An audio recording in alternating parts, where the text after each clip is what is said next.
میں جس شہر سے آتا ہوں وہ شہر کا نام ہے حیدرآباد. آپ نے سنا ہے؟ حیدرآباد پبلک اسکول ایک مشہور اسکول ہے. وہاں سے ایک بندہ تعلیم حاصل کیا اور انفارمیشن ٹیکنالوجی آئی ٹی میں اپنا گریجویشن وغیرہ کر کے آج امریکہ میں ہے. اس کی سیلری سالانہ 400 کروڑ ہے. کتنی؟ سالانہ 400 کروڑ. اب 400 کروڑ سالانہ بنا رہا ہے وہ. آپ لوگ مائکروسافٹ جانتے ہیں؟ مائکروسافٹ، ہاں جی، مائکروسافٹ کا سی ای او ہے ستیا نڈیلا. اور گوگل جانتے ہیں آپ لوگ؟ ہاں گوگل، یہ بھی تمل ناڈو کا بندہ ہے، چنئی کا، سندر پچائی. سالانہ 800 کروڑ روپے کماتا ہے. کتنے؟ 800 کروڑ. یہ بالی ووڈ کے ہیروز نہیں بنا سکتے. وہ صرف علم حاصل کیا، اقرا، علم حاصل کر لے. ٹیکنالوجی بڑی زبردست ٹیکنالوجی کی دنیا ہے. آرٹیفیشل انٹیلیجنس کا زمانہ ہے. آپ لوگ صرف آئی اے ایس کے پیچھے نہ جائیں، آئی ٹی کے کورسز بھی کریں. آپ لوگ بہت آگے جا سکتے ہیں اپنے زندگی میں. اور آئی آئی ایم کورس ہوتا ہے، وہ گریجویشن کے بعد میں ایک امتحان ہوتا ہے. کتنے لوگ جانتے ہیں سی اے ٹی کیٹ؟ کوئی سن رکھا آپ لوگوں نے؟ سی اے ٹی کیٹ ایک امتحان ہے، کامن ایپٹیٹیوڈ ٹیسٹ. اس میں جو بھی کوالیفائی کر بیٹھتے ہیں ان کا ایڈمیشن بہت زبردست مینجمنٹ انسٹیٹیوشنز میں ہوتا ہے، جو احمد آباد میں ہے، کولکتہ میں ہے، دلی میں ہے، چنئی میں ہے، حیدرآباد میں ہے، بڑے مشہور ہیں. وہاں آپ کا ایڈمیشن اگر ہوتا ہے، بڑے بڑے ملٹی نیشنل کمپنیز آ کر پہلے ہی دن آپ کو اپوائنٹمنٹ لیٹر دیتے ہیں کہ بھائی 2 سال کے بعد آپ ہماری کمپنی جوائن کر لیں، اور یہ 2 سال آپ کو ہم ہر مہینہ اسکالرشپ دیتے رہیں گے، آپ کہیں نہیں جانا. آپ دیکھیں کیسا ڈیمانڈ ہوتا ہے. اور وہاں جو بھی بندہ graduation, post graduation, M B A کر لیتا ہے، وہاں پر جو بھی بندہ I M, Indian Institute of Management, یہاں جو بھی گریجویشن کر لیتا ہے، اور کرنا مطلب دلچسپی کے ساتھ میں، پورے جذبے کے ساتھ میں، اور کرنے کے بعد اس کو ایک پین اور پیپر آپ ہاتھ میں تھما دیجئے. وہ 100 کروڑ کا بزنس کیسے کرنا، کتنے امپلائیز آپ کو چاہیے، کیسے اسٹریٹجیز بنانے ہوتے ہیں، وہ آپ کو ایسے ہی بنا کے دے دے گا. ذہن ایسا کھل جائے گا انسان کا. اللہ نے ایک ایسا زبردست تحفہ دیا ہے اور ہم لوگ آج تک اس کی قیمت نہیں لگا پائے. ہر چیز کی قیمت ہے. اگر کسی کے پاس میں آئی فون ہے تو وہ بڑا پراؤڈ فیل کرتا ہے کہ میرے پاس میں آئی فون ہے، کیونکہ اس کی قیمت 2 لاکھ روپے ہے. تو اللہ نے جو دماغ دیا ہے اس کا کوئی پرائس کبھی لگایا آپ نے؟ یہ جو دماغ ہے، کروڑوں روپے پھینکے ہیں اس کے آگے، کروڑوں روپے پھینکے ہیں. اللہ نے جو انگلیاں دیا ہے، جو ہاتھ اللہ نے دیے ہیں، پرائس لیس ہے یہ چیزیں. ہم آج تک سمجھ نہیں پائے. ہاتھوں کا استعمال کسی نے، سچن ٹینڈولکر نے کچھ انداز سے کیا، ڈاکٹر اے پی جے کلام نے کچھ انداز سے کیا، سندر پچائی نے کچھ انداز سے کیا. تو وہ لوگ اپنے اپنے فیلڈ کے ماہر بن گئے ہیں. اور ہم لوگ اپنی زندگی کیسی گزار رہے ہیں؟ یہاں ہم لوگ صرف 3 وقت کھا کر زندگی 20، 25 یا 40، 50 یا 60 سال جینے کے لیے نہیں آئے. آپ وہ کام کریں جو صدیاں آپ کو یاد رکھیں. آپ امبیسڈر بن جائیں ہیومینٹی کے. اور وہ کب ہوگا؟ جب آپ کے ہاتھ دینے والے ہوں گے، سیلری لینے والے نہیں، سیلری دینے والے ہاتھ ہو جائیں گے. آپ یہاں پر انشاءاللہ وہ تمام چیزیں یہیں سے کر سکتے ہیں. اور یہاں جو شروعات ہوئی ہے، مجھے بے حد خوشی ہو رہی ہے، کیونکہ ایسی جگہ بھی اتنی ہمت رکھنے والے لوگ ہیں آپ لوگ کے ساتھ میں. لیکن یاد رکھیں، جو سستی بچوں میں آج ہو رہی ہے، یہ بھی بڑی خطرناک بیماری ہے. ڈرگز میں انوالوڈ ہے. میرے پاس میں کچھ ایسے نوجوان بچے آ رہے ہیں جو 3 دن بے ہوش پڑے رہتے ہیں. 3 دن. اس کے والد سرکل انسپیکٹر ہے، کرناٹکا سے ہیں. میرے پاس ایڈمیشن ہوا ہے. بعد میں کاؤنسلنگ کرنے کے بعد پتہ چل رہا ہے کہ وہ لڑکا کچھ ایسا ڈرگز لیتا ہے، کوئی سنیک بائٹ ہے، سانپ زبان پر بائٹ کرتا ہے، 72 گھنٹے بندے بے ہوش ہو جاتے ہیں. 72 گھنٹے. میں نے پوچھا آپ بے ہوش رہے، یہ بات سمجھ میں آئی، لیکن آپ کے والدین کیوں بے ہوش پڑے ہیں؟ वो नहीं पूछते आपको कि आप कहाँ हैं, कि नहीं हम एक्सकर्शन के नाम से निकल जाते हैं। भले चलो एक्सकर्शन के नाम से ही निकले हैं, लेकिन ये फोन का जमाना है, आप फोन तो कर सकते हैं, वीडियो कॉल तो कर सकते हैं, लेकिन वालिदैन भी मस्त मगन अपनी जिंदगी में है। तरबियत करना किसी को नहीं पता चल रहा है। आज के जमाने में दो बड़े चैलेंजेस हैं, एक ईमान की हिफाजत करना और दूसरा जो सबसे बड़ा चैलेंज है वो बच्चों की तरबियत करना। ये दो चीजों में 99% लोग फेल हो चुके हैं।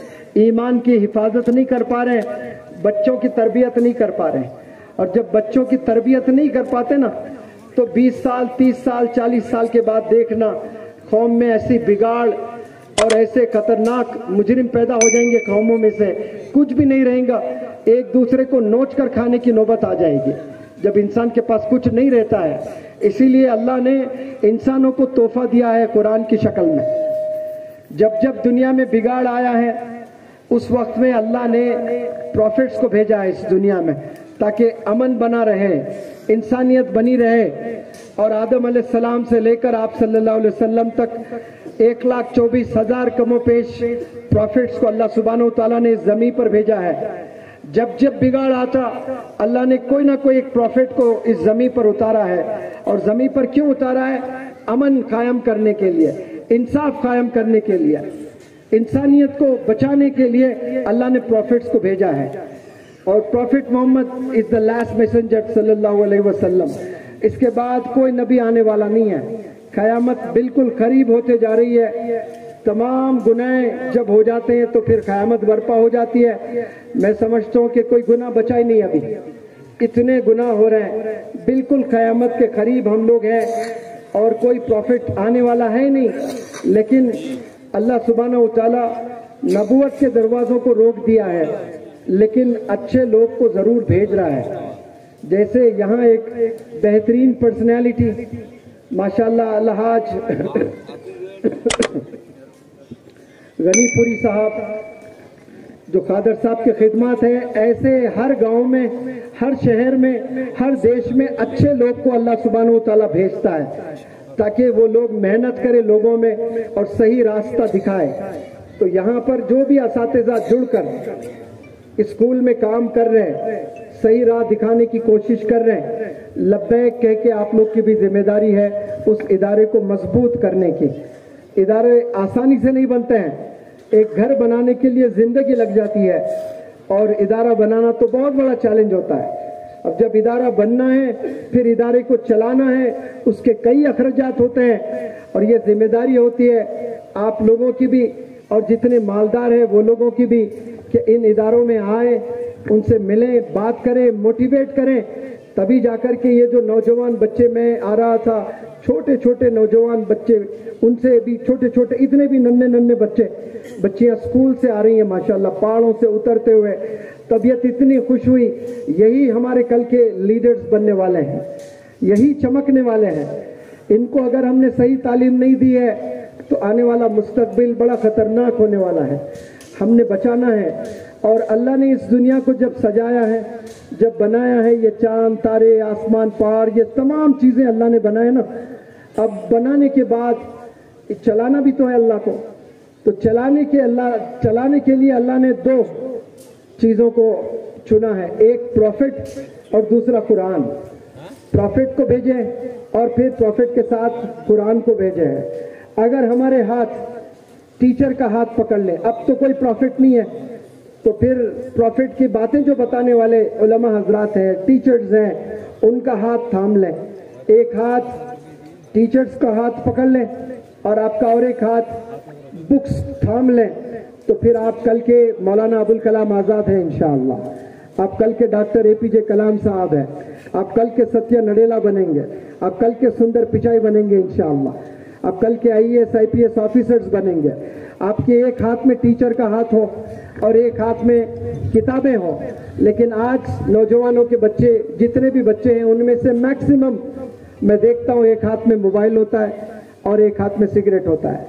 अब बताएं मुझे, जो नौजवान लड़का एक हाथ में मोबाइल, एक हाथ में सिगरेट लेकर अपने घर से बाहर निकलता है, वो क्या कौम में तब्दीली ले आ सकता है? रेवोल्यूशन ले आ सकता है, वो इंसानियत का एम्बेसडर बन सकता है, वो खतान नहीं बन सकता है। इन चीज़ों को फेंकना है आपने। ये चीज़ें आपके मुस्तकबिल को बिगाड़ने वाली चीज़ें हैं।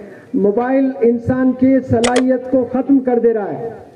जैसे किसी का हाथ नहीं है उसको अपाहिज बोलते हैं, किसी का पैर नहीं है उसको अपाहिज कहते हैं, किसी की आंख नहीं है वो अपाहिज है। लेकिन मुनव्वर ज़मा के नज़दीक ऐसा भी एक अपाहिज है जो अल्लाह ने ज़हन ब्रेन दिया है, दिमाग दिया है ना, लेकिन इसका इस्तेमाल ही नहीं कर रहा है इंसान। वो मेरे नज़दीक सबसे बड़ा अपाहिज इंसान है, क्योंकि अल्लाह ने इंसान को अशरफ बनाया है ना, तो ये ज़हन की वजह से, ये ब्रेन की वजह से। वरना इस दुनिया में कई जानवर हैं जो हमसे तेज भागते हैं, हमसे बेहतरीन लड़ सकते हैं। आप देखें समंदर में ऐसे कई मछलियां हैं जो हमसे बेहतर तैरती हैं। इस जमीन पर हमसे तेज दौड़ने वाले कई जानवर हैं, इस जमीन पर हमसे लंबे हाइट में कई जानवर हैं, लेकिन अल्लाह ने किसी को अशरफ नहीं कहा। अशरफ अल्लाह ने हमें बनाया है। क्या देखकर? हमारे जहन को अल्लाह ने ऐसा जहन दिया है, ये वंडर्स कर सकते हैं। लेकिन इसकी एक चीज याद रखें, ये जहन को अगर आप इस्तेमाल करना छोड़ दें तो इसको जंग लग जाएगा। अब लोहे को जब जंग लग जाता है तो लोहा कोई काम का नहीं होता है। पानी अगर ठहरा हुआ है और वो पानी बह नहीं रहा है तो वो पानी में जो फ्रेशनेस है वो फ्रेशनेस चला जाता है, प्यूरिटी चली जाती है, उससे आप वजू भी नहीं बना सकते। बहते पानी से आप वजू बना सकते हैं, बहते पानी से आप गुस्ल कर सकते हैं। इसीलिए इंसान को चलने आना चाहिए, दौड़ने आना चाहिए, मेहनत करने आना चाहिए।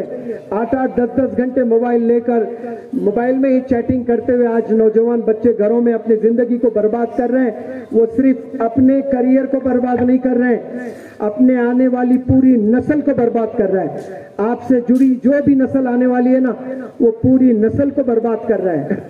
सिर्फ आपके करियर पर असर नहीं होने वाला है, आने वाले नस्ल पर असर होने वाला है। मैं जब 28 साल का था, मुझे डू और डस का फर्क नहीं मालूम था। वहां से मैंने मेरे करियर को शुरू किया, फार्मेसी कोर्स किया था, जॉब मैंने छोड़ दी। वालिद मेरे नाराज, गवर्नमेंट जॉब कोई छोड़ते हैं, लेकिन मुझ में जुनून था कि 3.5 साल लगे मुझे अंग्रेजी सीखने में, और मैं ऐसे ही छोड़ दूं अंग्रेजी को और गवर्नमेंट जॉब कर लूं। तो मैंने गवर्नमेंट जॉब छोड़ दिया, और गवर्नमेंट जॉब छोड़ने के बाद हैदराबाद शहर आकर मैं स्कूल्स में मेरा रेज्यूमे दिया कि इंग्लिश पढ़ाना चाहता हूँ। मुनव्वर ज़मा के लिए सारे स्कूल्स के दरवाजे बंद थे, क्योंकि मेरे पास में B.Ed सर्टिफिकेट नहीं थी, मेरे पास में कोई M.Ed